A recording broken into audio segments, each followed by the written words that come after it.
Right, good afternoon. Welcome to a lunchtime fix. We have a lunchtime fix, slightly, well, on time actually. I thought it was going to be later than normal.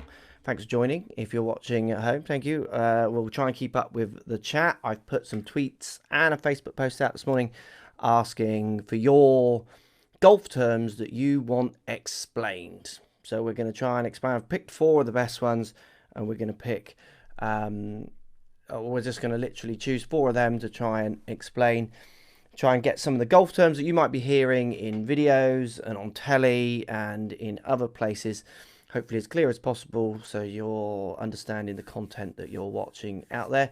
Welcome to everybody in the chat. Matthew, working from home just got better. Hello, Matthew. Right, shall we kick straight in with the first golf term? Obviously, there's hundreds of golf terms that many different people understand and don't understand. Some of these might be obvious, some of them might not. Let's be tolerant of each other's understandings.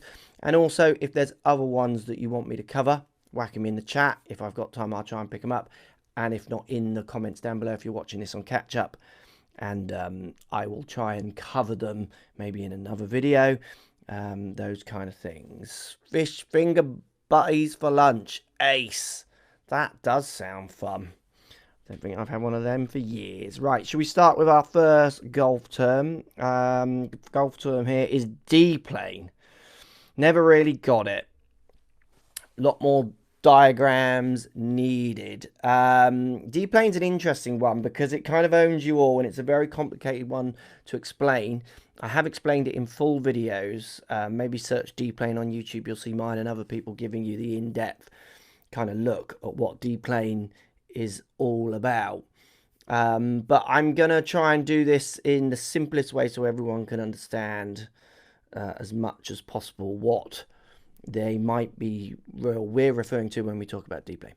You want to think of deplane basically as soon as loft comes off the club. Okay, so if you start losing loft on your golf club, it's harder to stop the ball from curving. This is like the most simplistic way of explaining a very complex idea. So, if you hit a club path which is 5 from the inside and you've got a face which is too close to that path, so it would create a draw shot. So it's going to curve the ball in the air, tilt the spin axis of the ball, the curvature of the ball. If you do that with a less lofted club, the curvature will be greater than with a higher lofted club. So in turn, as you take loft off, to create straight shots or shots without curvature or controlled amount of curvature becomes harder than if you have more loft. That is the most simplest way that I can try and explain deplane for you all to get a bit more of a grasp of what it's about. Simply think that loft basically is controlling all your decisions on distance hit, on how easy it is to hit that shot and control that shot, those kind of ideas.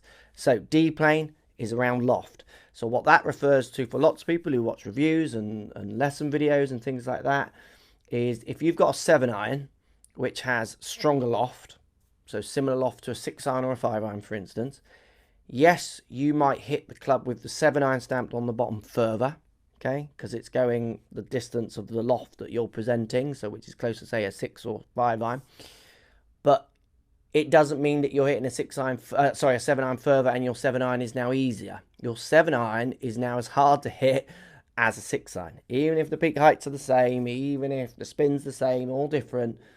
The curvature is now harder to control if you take that loft off the club. So deplane owns you, owns everything you do, unfortunately. But it's also one of the great things that makes golf so challenging and interesting and makes us want to come back.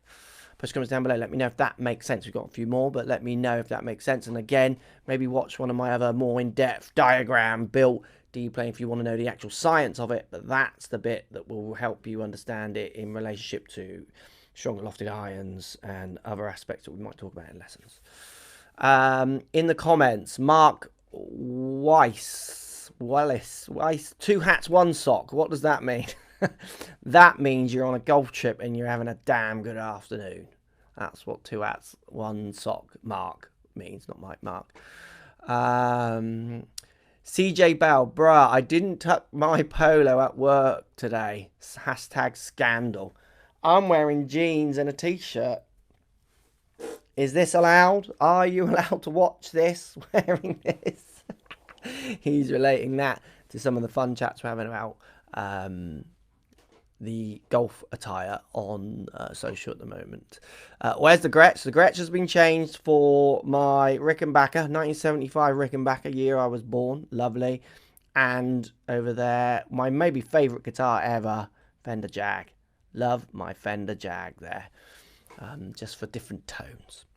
Okay, should we go into the next question then? Or, so that's deplane done. Trail shoulder rotation. This is one you'll hear a lot. I wonder who coined this phrase. The first person I heard saying it was actually Joe Mayo, Trackman Maestro. Unfortunately, isn't on social anymore.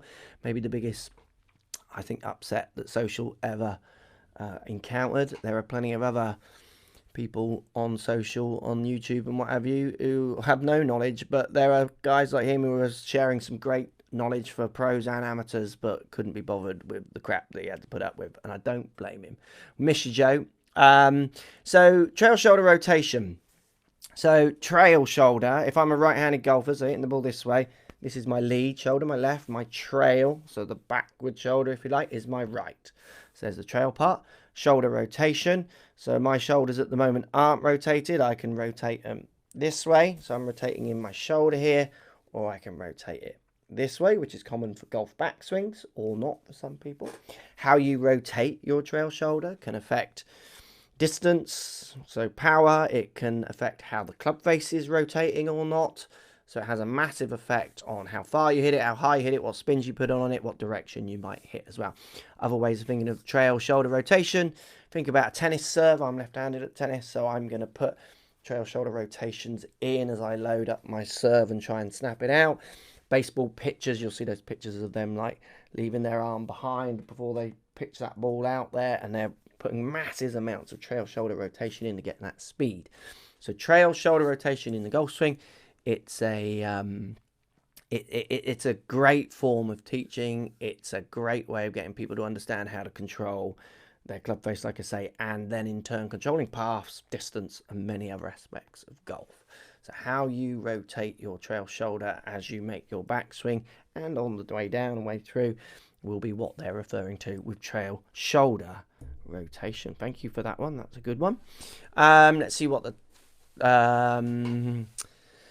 chat is saying. Ouch, no wonder my now wonderfully delofted 6-iron is as difficult as my impossible to hit 5-iron. Joe gets it. Joe gets it. Mark, spin loft. I think I might have spin loft, so we'll come to that one. Watching live from South Africa. Big fan, love the vlogs. At what point is it safe to call a head off? Before the club's thrown or after the break? Bruce. Wow, I think you can call it at any time. And head-offs come in so many different ways for different people, don't they? I'm on the brink of break at the Amphitero vlogs that are going up at the minute. I've had a partner who's turned up for one hole, and I've got 2 pros slamming pars and birdies in my face. That makes for a little bit of a challenging day emotionally. But we all lose them. I love Dan's head-offs best because he tries to hide them. And sometimes I think you guys don't see them. So I actually enjoy them. They're fun. Because like he has proper implodes. Matt doesn't. Matt's very good at not having head-offs because he doesn't really have any expectations. I mean, he does have them, but he has them even when he's playing well. Too bad. There's not much different. It's quite fun. He's always just constantly. He's like the Hulk. The Hulk says, how does he control his anger? He stays angry all the time. I think Matt controls his head-offs by just being in a state of head-off constantly, so you don't see a fluctuation. Keith Craig in the comments, does keeping your head down actually matter? Keith, possibly not. It's a cliche, but possibly without seeing you swing, it might matter to you. Here's the next one then. I know you and Coach have talked about it before, but spin loft, brah. Can you talk about spin loft? Yes, I can. Spin loft is the difference between delivered loft, so loft at impact. Let's say I deliver 10 degrees of loft at impact, So my club is bent, pointing at the sky 10 degrees. And angle of attack. So the difference between those two lines. So angle of attack and loft delivered at impact. Now, spin loft is a massive ingredient, along with a few others, into what generates your high spin or low spin. So if I hit 10 down with 10 loft, that gives me 20 degrees of spin loft. There's 20 degrees between minus 10 and plus 10. Okay. If I now hit 10 up, but then promote or present 30 degrees of delivered loft, my spin loft is still 20 degrees. It's now plus 10, so above 0 and 30. So you've got to take that 10 off the 30. That makes it the same 20 degrees as the 10 down and 10 loft. And this is where people get very confused. I've had this on European tour ranges. I've chatted to people about this. Your spin won't change from hitting up to down in that scenario, all other things being equal. So spin loft is a key ingredient that dictates what spin you put on your drivers. Now, interesting one with spin loft is when people get bogged down in shaftoid torque and they move away from feel and want to turn it into some kind of science rather than the feel aspect, which 99.9% it is, and how people react to a shaft. I always think people think that shafts are like magical. So I'm hitting this shaft and I'm now spinning it 1,000 res less. Things like comments like that. I think that's cool. So what has changed? Has it changed? What has it changed? The spin loft must have changed, or your speed has changed, because that's another ingredient of spin. Now spin loft's changed. That's all great. But you could do that by simply just moving that club down a degree or half a degree or whatever number is, actually moving that spin loft closer to bring that spin down. I had a comment yesterday from someone saying, please, can you fit this person? No one can fit them.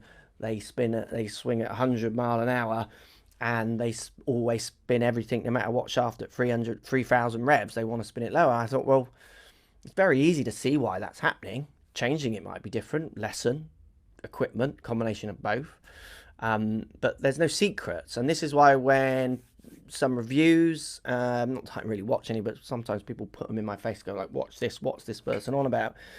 I just think, why are we talking about this one spinning more or less? The ingredients are all there. You can tell why it's spinning more or less. They're there to work out. You get the odd anomalies, which are harder to work out, but if you dig deep enough with strike, you can work it out. So spin loft, difference between angle of attack and delivered loft. Massive ingredients that show you how you control your drivers or not. Jeff, how about hosel rockets? That's a shank. You don't want them. Hi, Mark. Can you explain what MOI is regarding putters? MOI is the resistance to twist. So how much the club wants to twist when you hit it, not in the center of gravity. So the resistance to twist in turn might keep up ball speeds. So keep ball speeds up, which means you won't have a lack in a massive drop off in distance, those kind of things. That's a brief MOI idea. Mark, please can you teach Ray the how to effectively take advantage of a shot on a shot? Danny boy, I am live. Just wait a second, Dan. That was Danny calling. No, I can't. Ray and his shots is way beyond my understanding. Like, you give him a shot and he literally, like, he vanishes, doesn't he? Right, last one. Strokes gained. Not for the amateur golfer, but might help me watching the pros TV. I haven't quite gained the grasp this yet. So strokes gained, which is a very topical comment or statement at the moment, and I've done lots of videos on it. Maybe research it.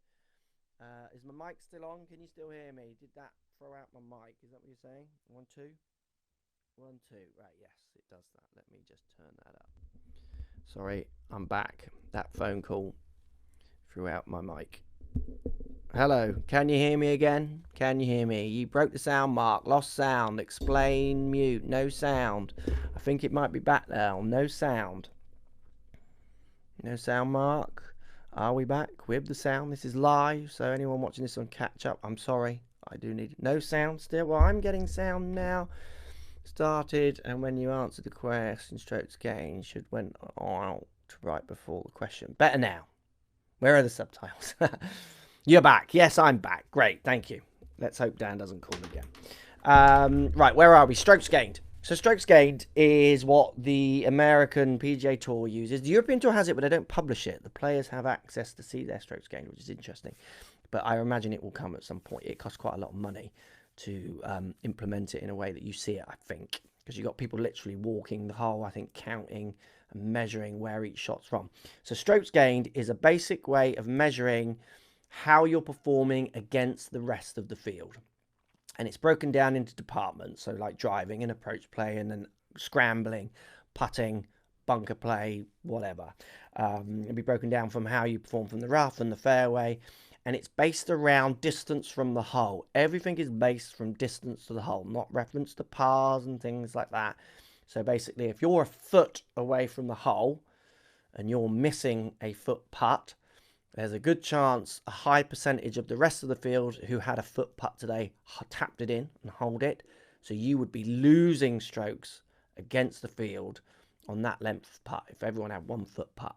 If you then go and hole a 20-foot putt, so you hole a 20-foot putt on a day, there's a good chance the rest of the field, a smaller percentage have holed that 20-foot putt compared to the foot. So let's say only 5% of the field have holed a 20-foot putt today. You will be gaining strokes on the field.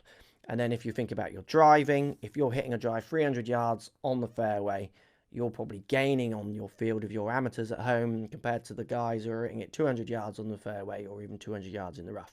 Because by being closer to the hole, you're gaining an advantage. If you then take that advantage, is a very different point, but you are gaining an advantage. What I'm going to just quickly do, so we don't have the sound issue again, if I turn that on flight mode, then we won't get it coming through on the iPad as well.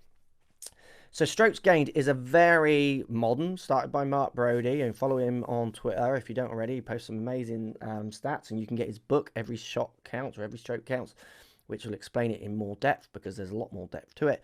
But when you start doing strokes gained calculations and looking at your strokes gained, you'll be amazed at where you gain your shots and you lose your shots. It's a fantastic way to help you improve your golf and not go to the range and just practice your 7 irons all the time, which actually you're gaining strokes or level with your handicap demographic with, if you like, on that part of your game. But then when you get to your driver, you're actually losing strokes, but you're there practicing 7 irons, or vice versa.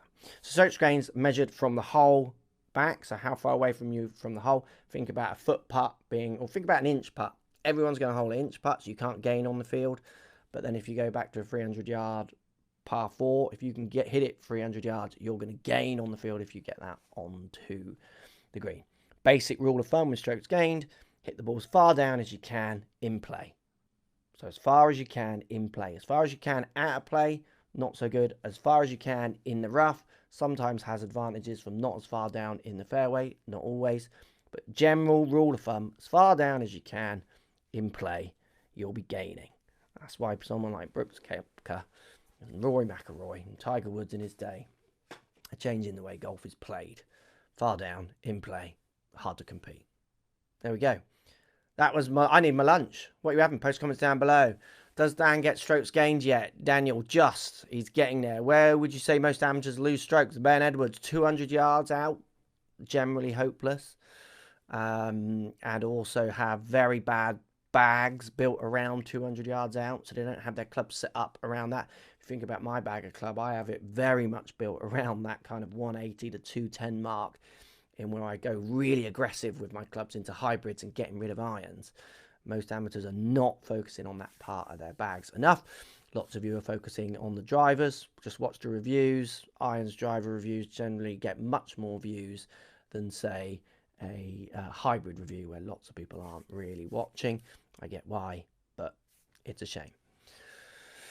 Does rate of closure change dispersion? Good question. Maybe do that in another one. And there's still lots of research on rate of closure that's not been finalised, so hard to really comment just yet. But I'd love to get some research. Anyone's got any good videos or anything, measure data on that? I'd love to do more.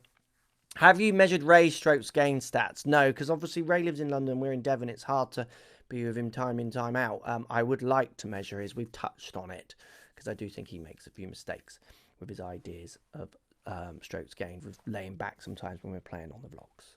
Thanks for watching. Sorry for the little drop in sound, Post comments down below as always. Let me know if there's other golf terms you want me to explain. Let me know if I've got these right or wrong in your mind. Again, we'll try and clarify down in other videos and in the comments.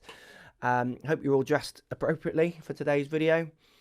And I hope everyone's not judging everyone on what they are watching. But if you're not appropriately dressed, I will be disappointed.